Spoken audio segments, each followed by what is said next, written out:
من تعلق قلبه بحب أحد سوى الله عذب به ولا بد. ركز بقى معايا.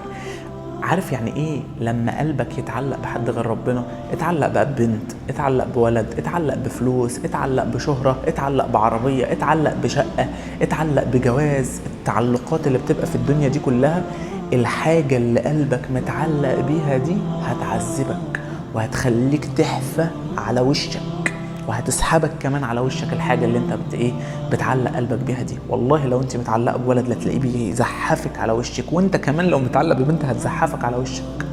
ليه؟ هو كده القلب لما بيتعلق بحد غير ربنا بيتبهدل، والله بيتبهدل وبيتعذب جدا جدا جدا. ويا ريته كمان هيوصل للحاجة دي. انت عارف يعني بعد ما انت تتزحف على وشك ايه اللي هيحصل؟ برضه مش هتوصل. هو كده القلب ده محل نظر ربنا، القلب ده بتاع ربنا مش بتاع حد تاني.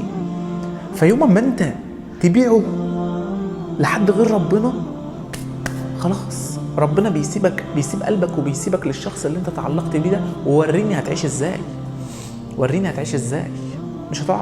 مش هتعرف الا تاني لما ترجع لربنا. لما يرجع القلب ده يتعلق بربنا ما يشوفش حد الا ربنا، عارف ايه اللي يحصل؟ يجيب لك الحاجة اللي انت عايزها.